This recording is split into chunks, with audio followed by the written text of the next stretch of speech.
The guys are ready, so let's hand over to Rob Rose, JB, PB and Aldrin, and get on with the show.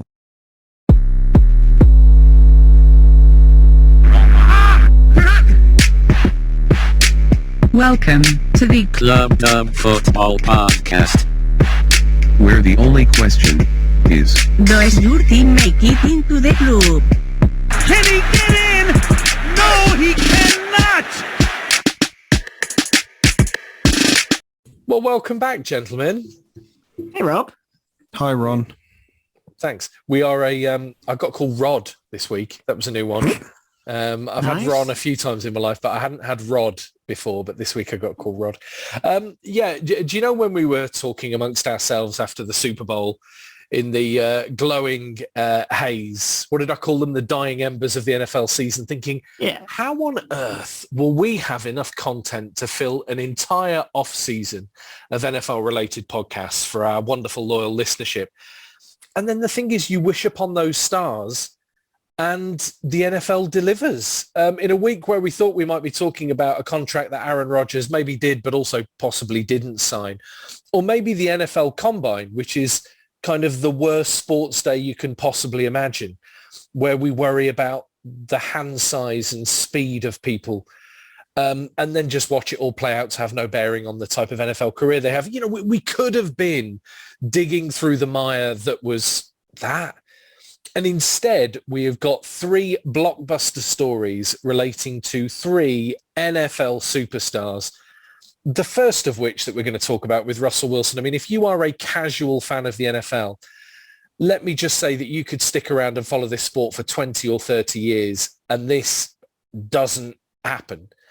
You know, we've seen NFL quarterbacks go after injuries. We've seen NFL quarterbacks, you know, be passed on and move on to other teams. But one of the best in the business moving as part of a blockbuster trade is absolutely podcast worthy.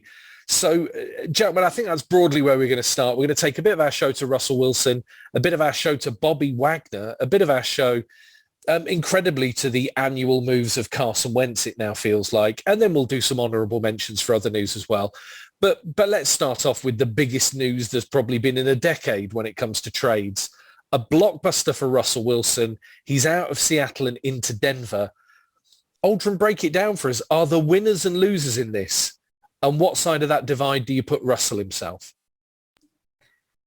Yeah, I mean, I think the magnitude of it can't be underplayed. Like you said, you could easily watch the NFL for 20, 30 years and never see a situation or a trade as monumental as what we saw this week. I mean, elite quarterbacks, franchise quarterbacks just don't get traded. Like, it just doesn't happen. Like you say, coming towards your mid to late 30s, getting an injury and not having your contract renewed and moving on to other teams, that happens. But certainly I can't really ever think of it, not even just a quarterback, but a player of the stature and importance to a franchise moving on to another team. Just, I can't even think of it. So yeah, I think from that standpoint, it's a really monumental moment. It's felt like it's been coming, but then also, I don't know, it seemed maybe last season that they might have resolved some of their differences and kind of come to some sort of understanding as an organization and a quarterback. And evidently that wasn't the case. But it's really weird because I know we say that you could watch the NFL and go 20, 30 years and never see a trade as big as this, you know, a franchise quarterback moving on.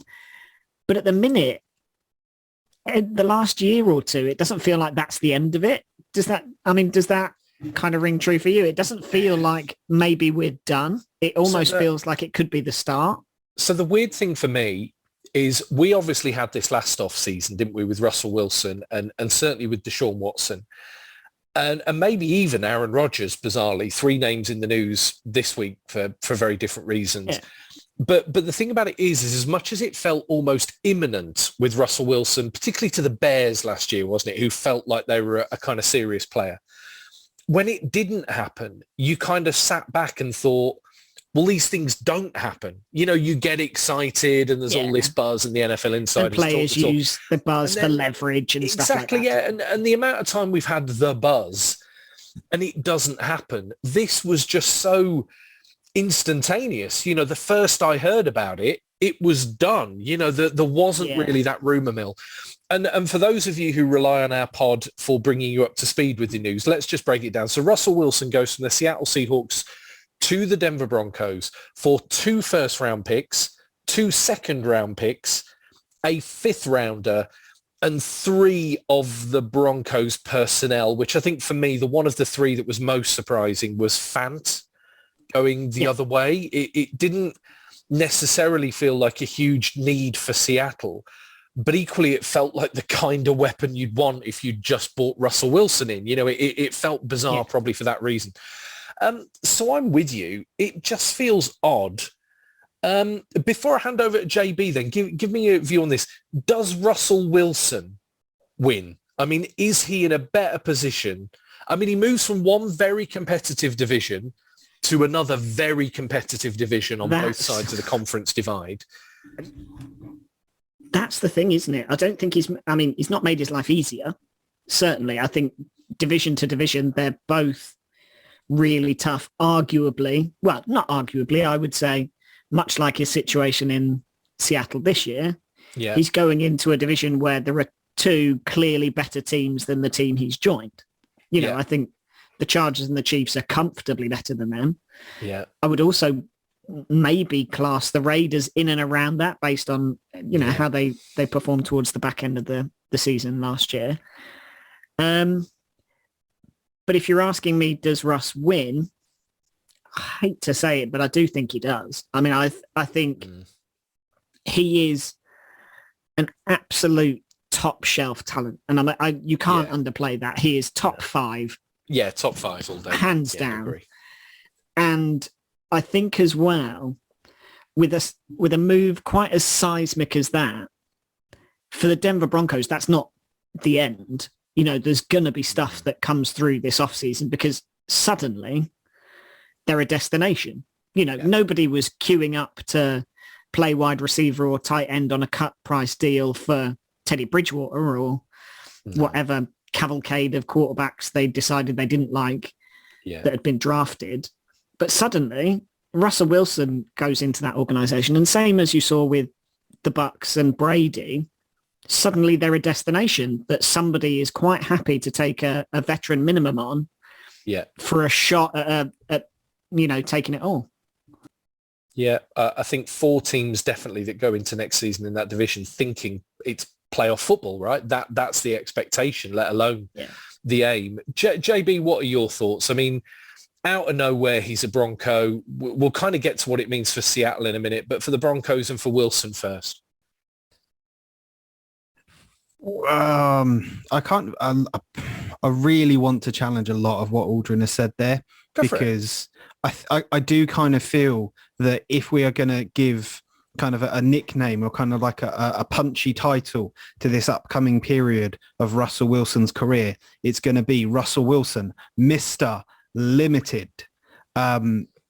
Yes, the Broncos have got several really, really good top quality wide receivers. The Broncos have also got a really, really good tight end that they've just traded to the Seahawks that Wilson's not going to have to back up as his safety valve. Aside from that, legitimately, what else is there on either team? And we're talking about, yes, Russell Wilson is an incredibly talented quarterback. Russell Wilson can do things that we've seen no other quarterback be able to do. Those plays that he can extend with his legs, which aren't running plays. He's not scrambling with the ball. He is just mobile. He's never getting set to get sacked. He's just waiting to see what develops. Is a talent you can't teach. It's just a talent somebody has. But to me, going to the Broncos isn't an upgrade on going from the Seahawks, and it's even less of an upgrade when you look at, well, who they haven't got any draft picks to pick anybody, and yes, there are now maybe an incentive to come and play in Denver because you can come and play with Russell Wilson, catch balls from him. But wasn't an incentive for people to go to Seattle. So I want to be excited about it. But for me, it's just, this feels an awful lot like that old analogy of rearranging the deck chairs on the Titanic. It kind of feels a little bit pointless. But hold on. I mean, the Broncos, I mean, I haven't asked the question about whether the Broncos are winners out of this, and we'll come to, the bounty they've paid. But I mean, if you take a first round selection, or even the 2 first round selections, you can swing and miss on a first rounder. I mean, crikey, I'm a Cardinals fan, and we've As swung and the Denver missed. Broncos have several times at quarterback over the last 5. Indeed. I mean, and part of me thinks, well, hold on, the Broncos have definitely got better, right? As much as I'd have wanted them to keep Noah Fant, they've got better. And to your point about draft capital, because that's an important one, if you're going to do it, right, and if you're going to give up that kind of bounty of picks, there's 2 things. You've got to be certain on the guy you're getting. And I think Russell Wilson is as close to a home run as you can get. Whether he's been on good teams or bad teams, you'd never doubt his ability and his kind of, what you've just described, JB, his ability to make plays. But the second thing is, we're obviously a year removed from that really odd salary cap event. So there are a lot of players who spent last season on 1-year deals. So what better time to give up draft capital than at a point where you can actually go and get people? You can fill some of these holes. I mean, I'm not saying that they'll have the cap space to go and do something really splashy, but I mean, Drew Lock and Teddy Bridgewater weren't about to take on the 3 teams in that division on their own, were they? It needed that rebuild anyway. At least you're looking to put pieces in place with Russell Wilson under center. I mean, surely that feels like an upgrade for the Broncos though, right? Or are you saying they've given up too much and long term there's more pain than gain?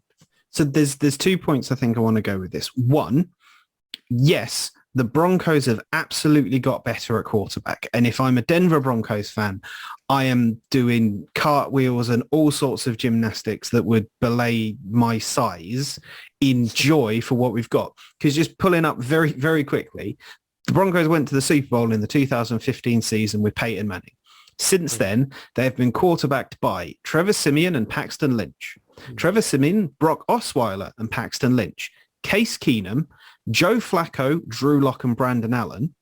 Drew Lock, Jeff Driscoll, Brett Rippon and Philip Lindsay / Kendall Hinton for that infamous COVID-related game.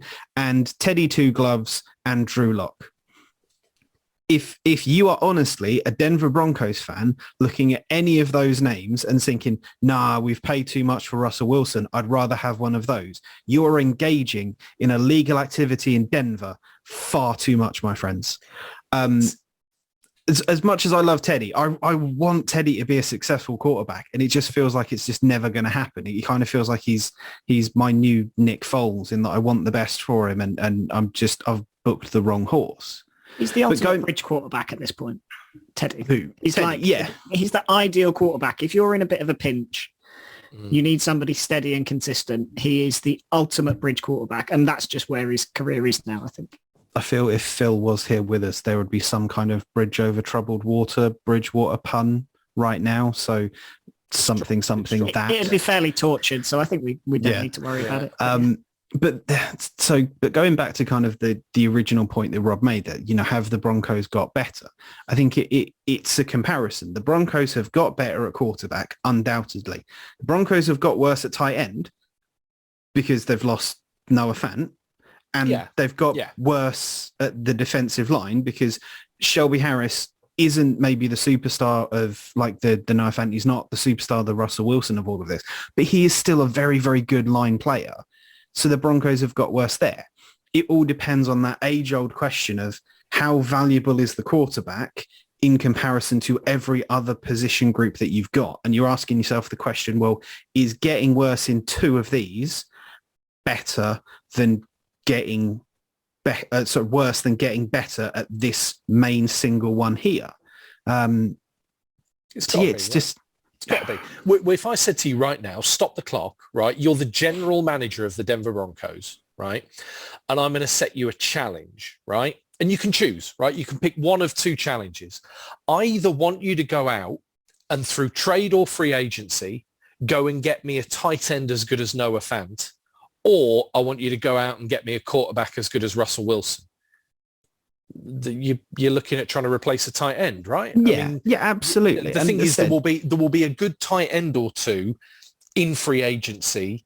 There will not be a Russell Wilson or two in free agency. No. You know, if you're going to get a Russell Wilson, you're going to have to spend that kind of capital. You're going to have to do that kind of a trade the likes of which we haven't seen since October the 12th, 1989.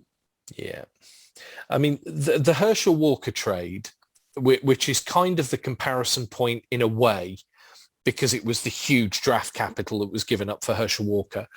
But I mean, Herschel Walker, the weird thing about Herschel Walker is obviously people remember what the Cowboys did with those picks and what it helped Dallas become. But Herschel Walker actually had a perfectly decent career with Minnesota, Philadelphia, and then ironically back in Dallas. The thing with that is that I think that Russell Wilson is more of a home run. I mean, has Russell Wilson ever had a bad season? Ever?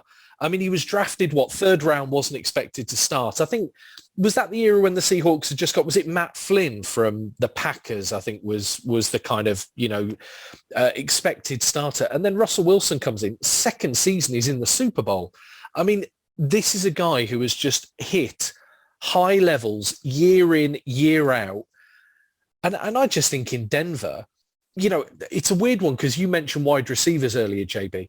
I'm not sure how good those wide receivers are in Denver. So Cortland Sutton, Judy, those kind of players. But I tell you what, Russell Wilson will let us know how good they are. Because if they've got any kind of ceiling at all, I mean, look what he did with Doug Baldwin would be a great example in Lockett. Seattle. Lockett's another one. These aren't tall, go up and get it type receivers. And also, as receivers moved on from Seattle, it's not like many of them made a splash elsewhere. So is this a situation where Wilson alone will actually make those players around him better? I mean, is that part of this narrative? Do you think, is that what they're relying on? I think so. And I think, to JB's point about draft capital, irrelevant. If Russell Wilson is available, which they clearly found he was, you give whatever they ask. Yeah. Any franchise in need of a quarterback, if you find out that Russell Wilson is available, you give them everything. Because like we said, it never happens. They are never going to get into a situation. I think the Denver Broncos lucked out getting Peyton Manning because he left Indianapolis because of such a severe injury that there was a risk that he could never play, or that he would certainly never play at the level that he actually ended up playing at. But it was a massive risk. It was a gamble. Yeah. That isn't going to happen again. And I think if you're the Denver Broncos, you look around and you look at Tampa Bay and you look at the LA Rams and you go, well, do you know what? Bringing in a quarterback to an organization can make a monumental difference. Now, I think, Tom Brady stands alone in terms of his caliber, but, I think Russell Wilson's better than Matthew Stafford. And look at the impact that Stafford had to take them over. And I'm not saying that that's going to happen immediately, but I just think if you're the Denver Broncos, you give them whatever you ask because he will make all of those players better. I think I mentioned it a couple of weeks ago. I'm still not sold on the Denver Broncos as an opportunity, just because I don't think those receivers are elite or could stay healthy long enough to prove that they were elite. However, to Rob's point, Russell Wilson's going to make them a heck of a lot better than they've been the last few years. And that roster is actually pretty good. I think they've got an absolute 3-down back that they're comfortable with. Yeah. I think they've got 3 talented wide receivers that showed they can make plays. Tight end, I think Fant's a loss, but he missed a lot of last season with injury. And ultimately, like Rob says, you can find a tight end. Zach Ertz is available. Yeah, exactly. Get Zach Ertz for less than $1 million. He will be the guy on third down. Perfect. And the defense is good. And I just think, I don't think there's any shred of doubt, and we'll touch on it later, But as an Indianapolis Colts fan, I would happily give up all those picks for Russell Wilson because he will make that organization better, regardless of whether you think you're going to miss a few pieces. I think you find them. You know, Shelby Harris, the draft's deep at lineman. Find one. Like, it's not hard. There'll be somebody, and somebody will make an impact. But I can't see any other narrative than Russell Wilson doing well. I don't necessarily mean they might win it all. They're not going to win it all this year, I don't think, but he makes them a heck of a lot better. I just think Broncos fans, I maybe it's not even Broncos fans. I wouldn't want anybody to fall into the trap of kind of, you've invoked the name already. Peyton Manning joined the Broncos in 2012 and turned them into a machine almost immediately. Like, that was an impact team. He had them at a Super Bowl in his second year there, had them back again 2 years later and won it. And that was a guy making the most out of an offense. Like, we've talked about this before. And I said this at the beginning, Russell Wilson is an incredible quarterback. But I have never watched a Seahawks game. I've never watched a Seahawks team where I've looked at it and thought, Russell Wilson is the reason the Seahawks have won this. Really? Yeah. That Super Bowl season, you don't think it was entirely down to him? Who did you think it was down to? I think it was a combination. Don't get me wrong, it was a combination of Wilson. It was a combination of Marshawn Lynch in that run game. And it was a combination of that defense. Because let us not forget how good that 2013 Seahawks defense was. But I get it. But I mean, it was all Russell Wilson for me. Year 2 to get them to the Super Bowl. I just think it was him. But also, I mean, I think you're picking the wrong end in terms of his span in Seattle. You look at the last 2 seasons where there has been no great defense. And I know they haven't been crazy successful the last 2 seasons, but there have been games where he has just worked magic. And he has pulled drives together, and you started with it, JB. Avoided sacks in impossible situations, and not the type of sack your average quarterback might avoid and then scramble for 10 yards. Avoids a sack, sets his feet, finds a receiver deep downfield type plays. I mean, if you watch another quarterback make those kind of plays, as they might do once or twice a season, you would describe them probably as Russell Wilson-esque plays. Right. So, and I mean, and last point, and I'll let you go. Right. Aldrin just said about Tom Brady is in a league of his own. And as careers go, undoubtedly, right, greatest of all time. I don't even think there's an argument anymore. But are you telling me last season that if I gave you a magic wand and said you could have had a 42-year-old Tom Brady or Russell Wilson under center, you pick Russell Wilson, right? At this point, in this moment in time, 2022, Russell Wilson is a better quarterback than Tom Brady. Oh, yes, absolutely. And a lot of my hesitation is not necessarily around Russell Wilson. It's around Russell Wilson in Denver. Because forget, like I've referenced this before, that Monday Night Football thing on ESPN in the 2013 season, where I think it was Tom Jackson was like, we have not yet scratched the surface on how good Russell Wilson is. Okay. We also talk about the fact that, like, last season they went 7-10, and it was the first losing season for the Seattle Seahawks in the Russell Wilson era. Those are facts that cannot be disputed. But you can have the most beautiful flower the world has ever seen, but if you plant it in a place it never gets any sunshine, it's never going to grow into anything. And this feels a little bit like if you're the bucket, you're saying, would you take Russell Wilson or Tom Brady? If I'm the Buccaneers, I'd absolutely take either of them, because whoever you put in that organization with that team and that setup around him is going to have success. We're talking, and we talked about last week when we did coaches. We talked about Nathaniel Hackett. Is Nathaniel Hackett good, or is Nathaniel Hackett an Adam Gase in disguise? Is he benefiting from an Aaron Rodgers? And it's like, it's going to be difficult to prove himself. So now we've got a first-time head coach with Russell Wilson. How's that going to go? Well, yeah, but the thing is, you're beginning to sound like the drunk at the hotel bar, right? You can't see, if you're a Denver Bronco, if you're a member of the front office, you can't go, we can't, there's no point. Don't even bother.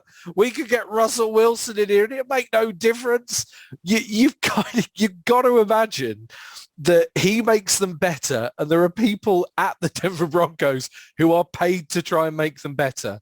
And I think they can put a tick in a box. Right? Nathaniel Hackett's chances of being a success have just got a lot better with Russell Wilson, surely. I think you outdid your own argument, James, when you reeled off the list of quarterbacks that the Denver Broncos have had since Peyton Manning. Yeah. I just think, like, if you're Denver, you're not making that mistake again. You get Russell Wilson at any price. If you're Russell Wilson, you go on to a franchise in a better position than the Seattle Seahawks. Now, no matter what you think, that Seattle, I mean, I want to bring it round to Seattle a little bit, but go on. That Seattle organization is in utter disarray / complete rebuild / 10 years away from ever being relevant again, I think, because those picks are going to make no difference to them. So before we then move on to Seattle, I was about to bang my hand on the desk, but everybody moans at me when I do things like that. Bread-based wager. Seahawks have a better record end of next season than the Broncos. 100%. I'm all for a free sandwich. All in. Yeah. Can you order that now? I can't wait until my God. When they name Drew Lock the starter, and then you might as well just give us the sandwich then. Yeah, I can just hear, the kind of commentators and color guys giving us all that nonsense. Do you know one of the things in Seattle is they felt that Drew Lock had chances in Denver, but they feel they've got a system that'll really work. No. We're going to have a year of nonsense. Drew Lock or Andy Dalton is the next quarterback for that franchise. I'm telling you now. Goodness me. Yeah. I mean, absolutely, I'm on board with that. So there you go. You got two bread-based wagers. Seattle Seahawks then, and it does kind of mean that I can bring in my second point because we'll make this part of it. Russell Wilson, when he was traded to the Broncos, became the second to last member of that playing squad that was still there since their Super Bowl win. The other one who was present for their Super Bowl winning season was Bobby Wagner, a guy who in his tenure in Seattle and actually in more recent years had led the league in tackles twice, had come off the back of a stellar season last season, albeit at the age of 31. How surprised were you that he was released ultimately to create cap room? And I'm not sure how you spend $15 million better than spending $15 million on Bobby Wagner. But I mean, can a team with a 70-year-old head coach really, truly be in a full rebuild? I mean, is that even possible? I don't know. That was my kind of argument. We had a bit of a chat on WhatsApp earlier in the week, didn't we? And that was kind of my point, is that they're all in on a rebuild now. Like there's no two ways about it. This is a full rebuild from the ground up with that. Really, I think they need to address how the whole organization works, but ultimately the playing roster is going to be brand new in some shape or form. With having Pete Carroll as the coach remain, I just don't know. Like I said, I feel like that organization is 5-10 years away. There's a number of years away because there is so many pieces now to fill. And I don't know that, I think you can talk about the draft capital that they've gained from Denver, but 2 first-round picks this year and next doesn't solve their quarterback problem. There's no quarterbacks in the draft even vaguely comparable to Russell Wilson. And even if they fall in love with somebody like Malik Willis or whoever, I'm still very dubious about him. But, he's not jumping into any organization and taking them to a Super Bowl in 2 years. So, I just don't see where they get value in the draft that makes an impact like Russell Wilson or Bobby Wagner does. I don't see how long Pete Carroll sticks around in that organization, which is ultimately probably, again, going to finish bottom of their division. I can't see any other outcome. And I don't see that changing in 1 or 2 years. So how long's this rebuild? How long is he going to stick it out? That's the big question for me. And I just think there are now massive questions about DK Metcalf. Like he'll be due a contract renewal at some point. He's got 1 year left on his deal. Yeah.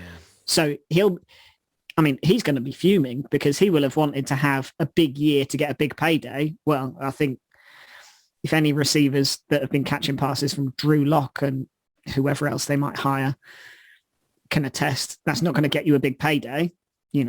500 yards and 3 touchdowns a season isn't going to bring home the bacon. So I just feel like there's now so many holes to fill.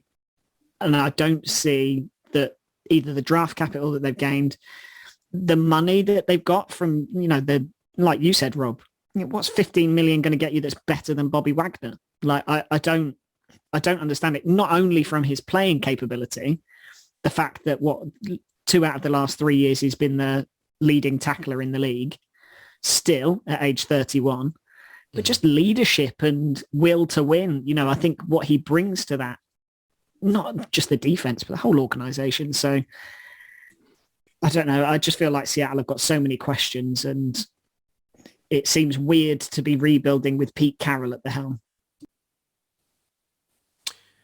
I mean, on the one hand, I get it. I mean, Pete Carroll, I think, is at his best working with young groups of players. And actually, you heard a bit of this when there was the fallout with Richard Sherman.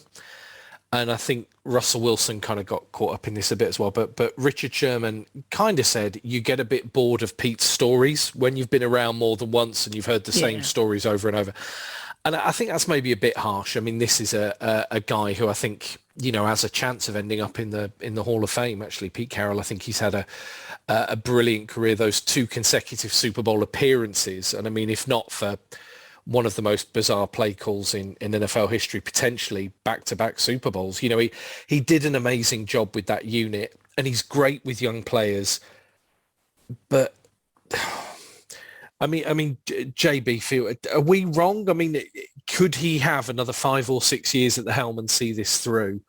Because if they're going to bring in some kind of young quarterback, does it help when you've got changes in the coaching ranks? And if you're bringing in a bridge guy, well, who's going to bridge this? I mean, it does feel like it could be an almighty mess, doesn't it?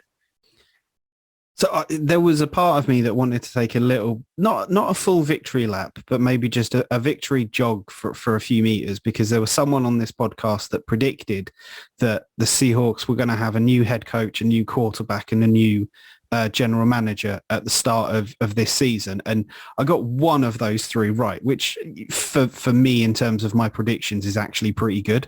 Even Meatloaf would tell you that doesn't hit the level. Yes, but 2 out of 3. For anyone that would have doubts about whether I should take that as success or not, please rewind this podcast 10, 15 minutes to me making a ridiculous wager. You're not winning that.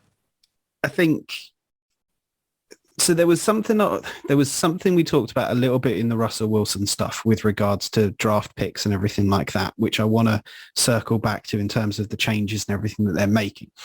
So in the 2021 draft, so in the draft last season, the Seahawks had 3 picks, a 2, a 4, and a 6.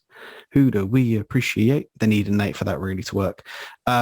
This coming draft, without the Russell Wilson trades, they have a 2, a 3, a 4, a 5, and a 7.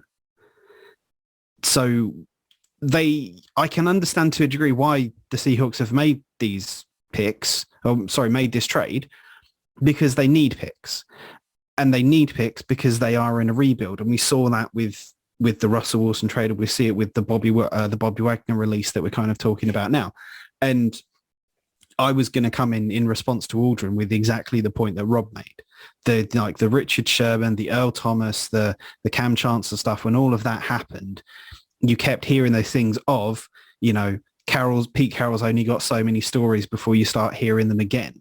So I can understand why they have moved on from him if they have decided now is the opportunity to move on and get someone else in. And I think it's a little bit weird that we're talking about this to a degree, because the greatest head coach of all time in New England does this all the time. Like, he's got absolutely no qualms about getting rid of whoever. If he doesn't think you're going to make the team better anymore, out you go. And we saw that based on the fact that he decided to get rid of the greatest player of all time when that player went on to win a Lombardi again the very next year, while they were jobbing around with Cam Newton and Jared Stidham and Brian Hoyer. Did he play as well? Probably. He was on the roster, wasn't he? Seems like it. There have been so many, and I've seen it with the Steelers. So my first couple of seasons as a Steelers fan was mired in players like Troy Polamalu, who I absolutely love. He was the player that got me invested in the NFL and the player that got me invested in the Steelers. But he was not the same player those last 2 years. The Steelers should have moved on from him, but didn't, because the Rooney family especially have that loyalty to their players. You can't do that if you're going to want to be successful. You can't retain players just because look at everything they've done for us previously. Because if they did, we wouldn't be talking about what Steve Young did with the 49ers, because they would have moved him on and kept Joe Montana, as an example from the same kind of division. Do I think Bobby Wagner is still a good player and can be a good player in this league? Yes, absolutely, because I will again refer, as Aldrin did, to our WhatsApp conversation where I was pleading for him to end up at the Steelers. So I don't think this is we don't think we can use him. I think it was we want this guy out for a very similar reason to why the Patriots got rid of Cam. It's we don't want his presence now in the locker room that we're trying to build. I'm not casting aspersions on Bobby Wagner. I'm not saying he's a bad presence. He is, by all accounts, an exceptional presence to have. He's just not what they want in there right now. They want new leaders to step up. They want new voices to be heard. They want new people to hear Pete Carroll's old stories, and he's not a part of that. Oh, there's so many elements to it. Let's try and make the argument from the Seahawks side then. If you move on from Russell Wilson, and I think they've been fairly compensated, I actually think, I think when it first came out and we were first sharing the news on our WhatsApp group, and it said it's multiple firsts, seconds and fifth. And I said, if the multiple firsts is 2 firsts, that's a good deal. I think that's a good deal all around. The thing is, once you trade away Russell Wilson, let's compare the Seahawks to the Buccaneers, for example, right? You've got the Bucs and the Seahawks, who both need a quarterback, right? No doubt about that. I don't think Drew Lock is solving anyone's problems. But whereas the Buccaneers are a quarterback away, the Seahawks aren't, right? A great quarterback doesn't, give a high ceiling to Seattle. So if you're going to do it, does it not just make sense to say, look, I mean, rebuilds are dangerous things, because when they work, everyone thinks you're a genius. When they don't, you're the New York Jets, right? It's one of those things where if you're going to do it and if you're going to let Russell Wilson walk, does this not all make sense? Is this not the only logical route out of that? Because like you say, James, are they going to, do what they've done with Russell Wilson with Andy Dalton? No. Drew Lock? No. Teddy Two Gloves or whoever it is.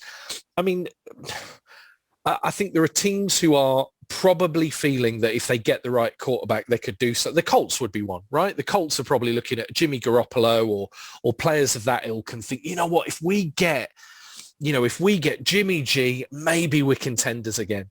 The Seahawks wouldn't be. The Seahawks with Garoppolo would not be contenders. So why not blow it up? Why not? I mean, even if this season's a bit of a disaster, well, that just adds a really high first round pick to the haul you've got next year. I mean, it kind of makes sense once you've decided to move on from Wilson.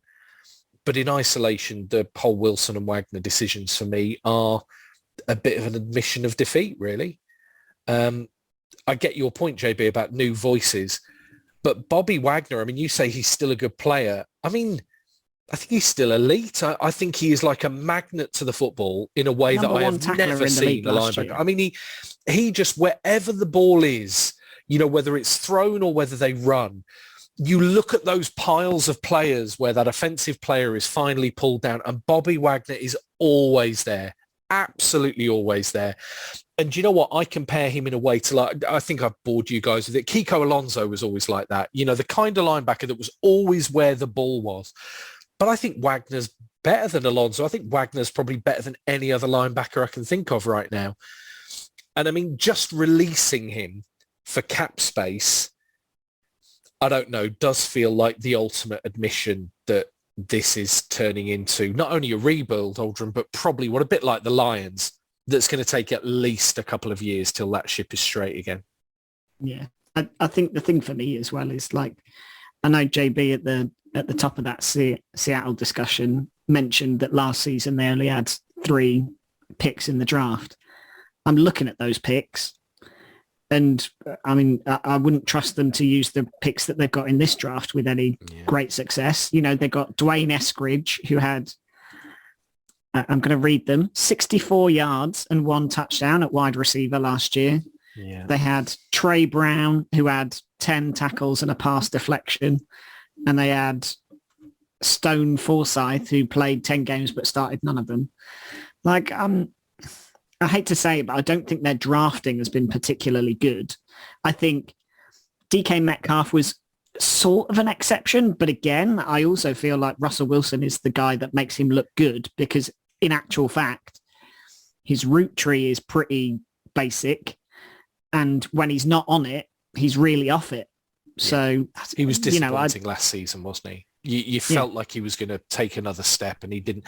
And the other weird thing is, you know, if we're talking about how well teams draft, I mean, the whole thing about DK Metcalf was how much he slid down the board, right? Some people had him as a top 10 pick, and he ended up, was it 3rd round he ended up being picked, or 4th or something like that, wasn't it? He got into the middle rounds, and you think, well, even if the Seahawks pick him up then, the Seahawks still passed on him a couple of times. You know, it's like that Russell Wilson thing, that Tom Brady thing. You know, it's not a great pick picking Tom Brady 199th because you gave 198 opportunities for him to, I suppose, minus your picks. Anyway, I'm going to confuse myself with that mathematics. But if you've left him till the 6th or the 3rd or the 4th, when players slide, I'm not sure you can take a huge amount of credit as a front office, really. Well, then just because this was kind of the other point that I was kind of looking at was, yes, we should probably spend a bit of time exploring Seattle's draft history, because you don't associate the Seahawks with really good first round picks. Like, the best one of the John Schneider, Pete Carroll era is what, Earl Thomas as a 1. Otherwise, I mean, he's Russell, a great one, but yeah. Russell Wilson was what, a 3. I think Cam Chancellor was a 5. Richard Sherman was a 4. Sherman was low. So are we looking then that instead of restacking the draft board, are the Seahawks now looking and thinking, okay, well, now we've got these picks, who can we go and get?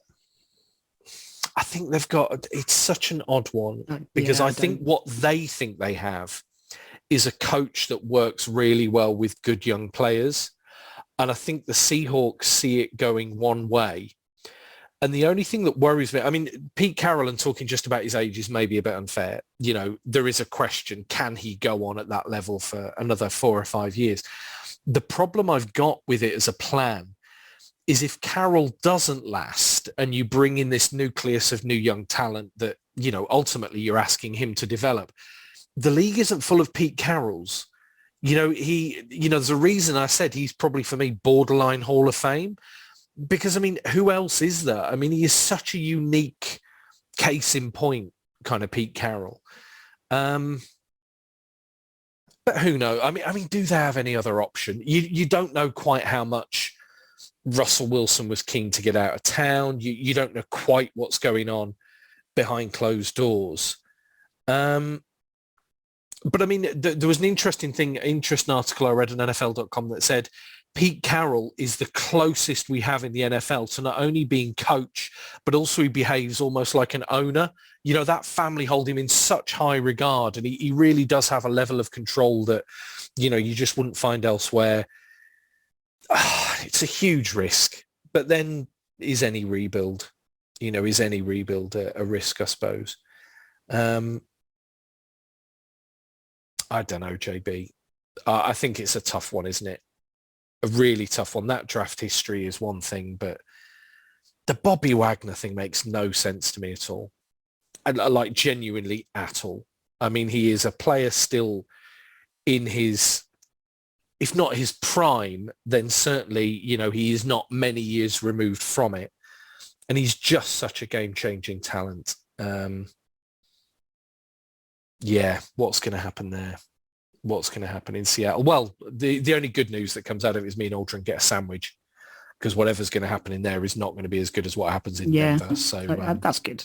Yeah. Also, can we also just talk a little bit, just very briefly, about the wild swing in quarterback quality in those two divisions? Because the Mahomes now faces Wilson twice a year, and Herbert faces Wilson twice a year, and Derek Carr has unfortunately probably dropped to the bottom of the power rankings of those four, bless him. Whereas the Cardinals have got to be loving it, thinking, hey, we don't have to play Russell Wilson twice a year now. Well, the Cardinals and the Rams, to be fair, I mean, I think the 49ers is the question mark, isn't it, with how good is Trey Lance? But the only thing I would say is a bit like when the Chiefs were looking at Mahomes, in that red shirt season that he had behind Alex Smith, the coaching staff will have an idea of how good a quarterback he is. And I think, the 49ers are a pretty well-coached organization with Kyle Shanahan. But I mean, if Trey Lance doesn't work out, then actually that's a massive opportunity for the Cardinals and the Rams, I think. Be interesting to see what the Rams are left with as well. I mean, obviously, a number of their players are free agents. You've got to imagine a number will retire. It really does change the landscape of the NFC West. Yeah, massively. So should we move on to our third topic? This one is an oddity. Carson Wentz is now going to be the first quarterback of the Washington Commanders, the newly renamed Washington franchise. And on the one hand, they get him for a steal. I mean, the Colts have, given up a number of picks to get him. Washington are giving up, a third? I know they're taking on a huge contract number that the Colts will be glad to see the back of. But I mean, the weird thing is the stories I heard, and you might have heard them as well, Aldrin, as a Colts fan, is they might look now to a Jimmy Garoppolo. Is Jimmy Garoppolo, I mean, I don't know, maybe I'm doing him a disservice. I think Jimmy Garoppolo's weaknesses are broadly Carson Wentz's weaknesses, aren't they? Under pressure, makes poor decisions, not particularly mobile, but otherwise a pretty good arm. Is there a chance the Colts could upgrade and have Washington got themselves a franchise quarterback on the cheap? As our Colts fan, Aldrin, why don't you kick us off and then we'll move around our virtual room?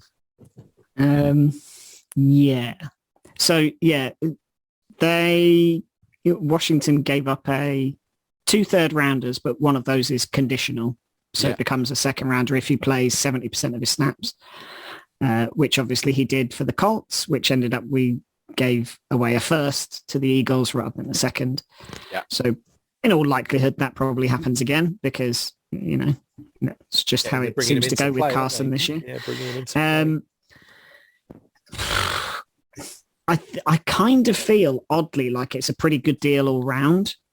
I feel like Washington get an established starter that is better than the options that they had currently, and clearly that they were going to get, given that Seattle turned them down for the Wilson deal.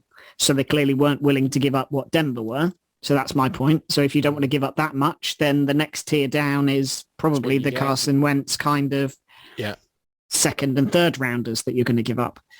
For the Colts, I think it's a pretty good deal. I think we cut bait with a quarterback we're clearly not sold on, that Jim Irsay was not happy with, and that ultimately that Frank Reich couldn't turn a corner with. I think that was the big feeling in the organization, that, and this is probably the watch out for Washington, is that if anybody could turn Carson Wentz's career back around in an upward trajectory, it was going to be Reich, based on their relationship. And yet he ultimately, I don't feel, improved Carson Wentz at all. I think, to your point there, the faults and flaws of Carson Wentz that you saw in Philadelphia for his final season were exactly the same faults and flaws that he had in Indianapolis. Ultimately, a bit of a lack of leadership amongst the organization, which has been called out a couple of times, both from us and from Philly. Poor decision making, tries to do too much and does silly things, and gets just caught out, I think, just gets confused at the line sometimes and gets overwhelmed. So ultimately, I don't think if Frank Reich can't turn that dial back around, then I'm not sure that Ron Rivera will be able to, albeit I'm a massive fan of Rivera, but I just don't see that. I think if it was going to turn around, Frank Reich would have been the guy that was able to turn that around, and that didn't happen. I think the big thing for the Colts is that they take his entire salary, which is something like 27 million, and his roster bonus. Yeah. So I think it's a massively good deal for the Colts. I know we didn't get our picks back in terms of what we gave away, but ultimately we got our cash back. For Washington, the reason I think it's a good deal for them is they've not given up the earth. Second and third round picks are easily given away on a player that doesn't live up to their potential. But ultimately they get Carson Wentz for a year. I think, has he got 3 years remaining on his contract? But ultimately there's no guaranteed money after this year. Yeah. So they've effectively got a 1-year lease that's like what the Colts did ultimately. Yeah. If we can turn him around and make it work, then we've actually got a really good deal. If not, we can cut him or get rid of him and we give up a couple of picks, but we've not committed financially to him long term. Mm-hmm. So ultimately, I kind of feel like it's a pretty good deal all round for everybody in terms of what they've given up and what everybody gets. JB, what do you think about Wentz? Part of me wants to say jobber, because Aldrin summed it up perfectly there. He's like, he was in the absolute perfect environment to succeed. He was in the absolute perfect environment to rehab and rebuild his reputation with the guy who worked so well with him in Philadelphia in that season where we saw him play at MVP level. And the disaster is overstating it, but at times there were performances that were a disaster. So like you talking about, have the Washington Commanders got him for a steal, and it's like, well, yeah, but using a buying a car analogy, if you only pay £250 for a car, but it doesn't have any wheels on it, have you really got yourself a bargain? Well, no, because you've bought something. Thank you. You've bought something that's just, it's pointless. I kind of feel a bit bad for Riverboat Ron. Like Aldrin said, I think we all like Ron on this podcast, and kind of he's gone through some form of cancer rehab, cancer treatments. He's gone through doing all of that on a team where the vast majority of them don't want to get a vaccine against an incredibly prominent disease. And his reward for going through all of that is, hey, here's Carson Wentz. This is going to make things better. It's better than Heineke though, right? Like, you can't say that Heineke's better. Genuinely, that was a question that I was going to pose to the two of you. I was like, is he actually that much of an improvement? Which was a step up from my initial question, which was going to be, are we sure he's going to start? But that was dispersed by the fact, well, you're not giving those draft picks away for a guy who you're not intending to be your starter. You're not taking $27 million worth of salary and he's not a starter. Regardless of the picks, you're just not paying him to not start, are you? Go on, JB. So the debate is going to be, is this an improvement for Washington or not? I think this is going to be an improvement for the Colts, because the Colts have now got the opportunity and, like Aldrin said again, the cap space and some leverage picks in the draft to build a team even better out than they've got before and bring a quarterback in, admittedly, on the third or fourth attempt now? I mean, what Darius Leonard said this week, didn't he? It's 5 years and 5 different quarterbacks. Yeah. So this is now their search again for a franchise quarterback to replace poor, broken Andrew Luck. Well, Brissett's available again, so I mean, again, I wouldn't want that to be the answer to the question either. Would I prefer Jimmy G in Indianapolis if I'm a Colts fan? yes. I mean, honestly, I was about to say he's more durable, but is he? Maybe not. But he's going into off-season surgery for his shoulder. Yeah, Yeah. so we won't. I'm till not after 100% minicamp, sold. will he? And It's go on, Rob. yeah, so do you know, for me, I only want to reiterate and just put my slant against a couple of your points. So the question that you both asked, is he better than Heineke in relation to Carson Wentz? I think he should be, but I think, let's be fair, Heineke's not got a particularly high... I mean, he's got some arm talent, actually. I mean, there are things to like about Heineke, but he's not winning you a Super Bowl, is he? So, I mean, to give Wentz a go, I think it's not like you're removing a guy from under centre who really could be the answer long-term for the organisation, and it's worth the risk. The other thing, which only makes the Wentz situation even more curious to me, is I felt he was better last year in Indianapolis than he was in his last year in Philadelphia, because his last year in Philly, to continue with your car analogy, JB, the wheels fell off. You know, I mean, every bit of confidence just drained out of the guy. However, do you remember the season before when the Eagles were a tire fire? Another car analogy, look at me. Were an absolute tire fire. And Wentz was the only kind of bright kind of spot. You know, he was the only guy really who seemed to be performing, and it seemed such an odd slide that he went from being the one good piece Philly had to just being outside looking in. I mean, I think he'll come back with a point to prove, being in that division. I think Washington is a pretty good landing spot actually for Wentz. Not many quarterbacks get these 3 chances to lead, you know, 3 good teams. I think it's a 1-year trial, Aldrin, as you said. I'm not sure if Jimmy G is, I don't know, a huge improvement. But equally, I think he probably is an improvement. I mean, let's not forget, Jimmy G, of all active quarterbacks in the NFL, has the most Super Bowl rings. Let's just put that out there. Undeniable fact. Jimmy G, Super Bowl rings. I mean, I think also the only other fun little note is that Trey Lance went to the same college as Carson Wentz. So, you know, maybe they're as good as each other. Well, indeed. Maybe this is all where the universe aligns. Sorry, JB, I cut over your point, didn't I? No, all I was going to say is the other benefit if you're Wentz, kind of in terms of, again, going back to the last thing we talked about with kind of Russell Wilson and that quarterback comparisons, you're now going into a thing where you're going to play the Eagles twice a year. That'll be fun for Wentz.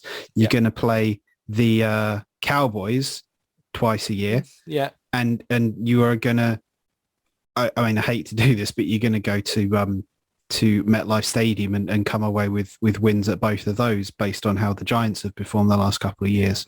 So in terms of an opportunity to at least have a better showing, those are some teams that based on recent performances you'd fancy your chances with, because they've been terrible. Yeah, it does feel like there could be a lot of moving and shaking, and certain teams will get that mix right.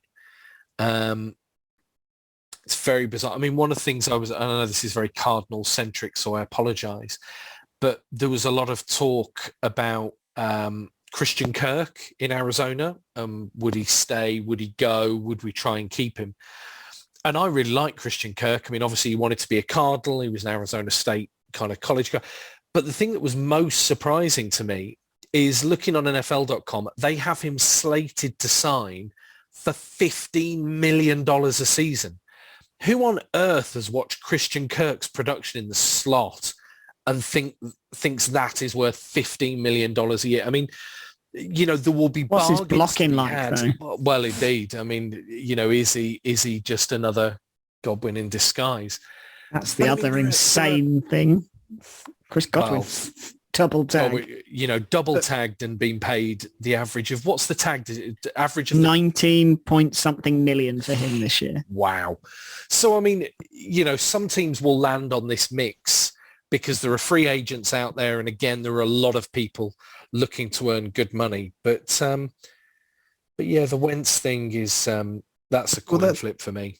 That does bring us back to a a little bit of something that Aldrin kind of said at the beginning, which is kind of like, it doesn't feel like we're done with like this Russell Wilson move there, because we were talking about the Broncos needing a quarterback, and now the Broncos have a quarterback, but now the Seahawks are looking for a quarterback, and Wentz has gone to the Commanders, and so now we're like, okay, well, the Colts are looking for a quarterback, but if the Colts seem, at least from what I'm gathered, the favourites to land Jimmy G, that eliminates which team's going to land Jimmy G. So then you're with guys like the Bucks, because we haven't talked about them, and I'm sure Phil is going to be very upset about that.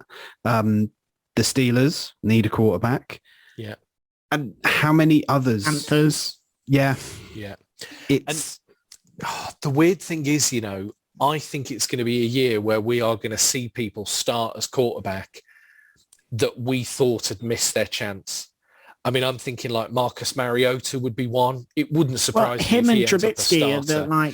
Mariota and Trubisky are like really highly touted for being top picks of the free agent class. I'm like, who's seen that from like? Well, Teddy they weren't good 4 years Winston. ago. Well, I think there will be players that we never expected to get that chance again starting. I mean, Winston and Teddy Bridgewater are always in that mix, it feels like, year in, year out. And that's going to be fascinating. He feels like a starter for somebody. Yeah, exactly. Well, not only Dalton, but you just mentioned the Panthers. I mean, what are they going to do with Darnold? I mean, there's so much time to run yet. And I know it's very easy this far out from the draft to go, there are no quarterbacks. There are always quarterbacks, and they always get talked up, and somebody will feel they see something in one of them. But it does feel like, rather than the last few years where there have been these great classes to come out, it does feel like this year could be a bit of a renaissance year, doesn't it? And maybe Wentz will be one of them. Maybe Wentz will be one of the big successes. But yeah, it feels I know we're like not really chance QBs. We've not really touched on it, have we? And probably next week we can talk more about the combine and just some of the prospects coming out of that. But ultimately, I think the reason that a lot of these guys will get second chances is because there aren't the players in the draft that people will be encouraged to take a punt on. So some of the other players that, granted, haven't reached the heights, but at least you know what you're getting. What you don't want to do is give up a first or a second for a quarterback that ends up not even making the roster, because, some of these guys are a long way off NFL caliber in my view. Yeah. So, but the problem with to take other people just because you know what you get with a Trubisky. It's not great, but he's serviceable. But I don't think people know what they're getting with a Trubisky, because with people are talking about Trubisky going into again the Giants. I'm sorry, I'm picking on the Giants again, but they're going to the Giants and challenging Daniel Jones for the starting job and being the answer. And again, if there are people in the New York Giants franchise that think Mitch Trubisky is the answer, they are drunk out of their minds. No, but that's my point, though, because you know what you are getting with Trubisky, and people will still take a punt on him because it's like, he's got an arm and he could challenge a very average Daniel Jones. Do you know what I mean? It's not that people don't know what they're getting. They know what they're getting, and it's not good. We can't downplay Danny Dimes too much, because obviously there's members of this podcast that really liked him last season and thought he was going to do fantastically. No. Can we actually just see? I'm gonna throw my toys out the pram here. I said he would outperform Ben Roethlisberger in fantasy. Was actually what I said. And can we point out that did occur? So that no, it didn't. He didn't happen. He lost considerably. No, up until the point when he was counted out with injury. He was well ahead of Ben Roethlisberger. No, he wasn't. Roethlisberger was 100 points ahead of him then. Absolutely not. So the point I think you're overlooking with the whole Trubisky thing is obviously, where has he just spent last season? In Buffalo, where they may have just recruited their new head coach, and maybe he has seen something. We saw this with Teddy Bridgewater, didn't we? And what people saw when he was a backup in New Orleans that ended up bringing him to the Panthers. I mean, I think there is something about Marcus Mariota, because he was good, really good, until he wasn't. It was such a swift, he lost that starter's job to Tannehill and never got a look in. And look, he struggled, which is why he was replaced. But there was a lot of good with Marcus Mariota, great mobility. There was a lot of things to like. And again, Jameis Winston, somebody will believe, and actually his body of work before he got injured in New Orleans was pretty good. I feel like that's the organisation that probably suits him best. I think sticking there is more sensible than anything.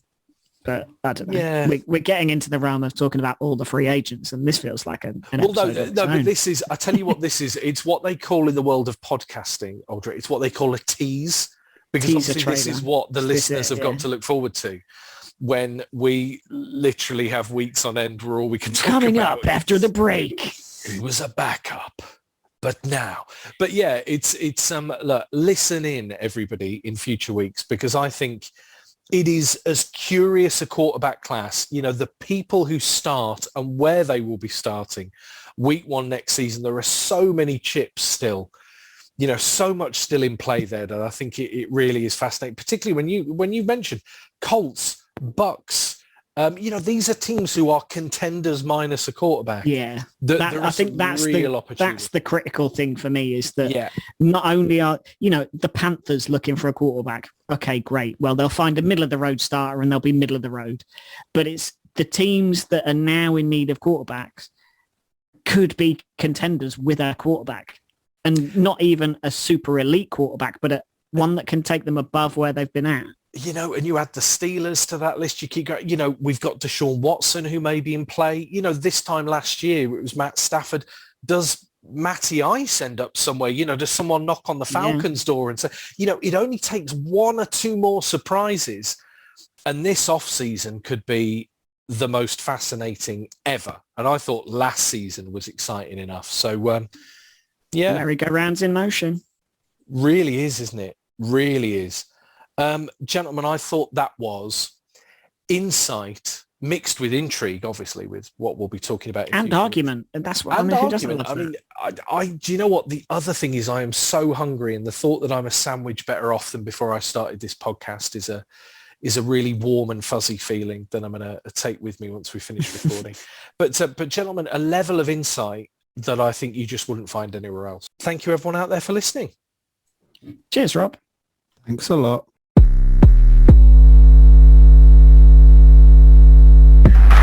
This is amazing. Remember to subscribe and be cool. Tell your friends.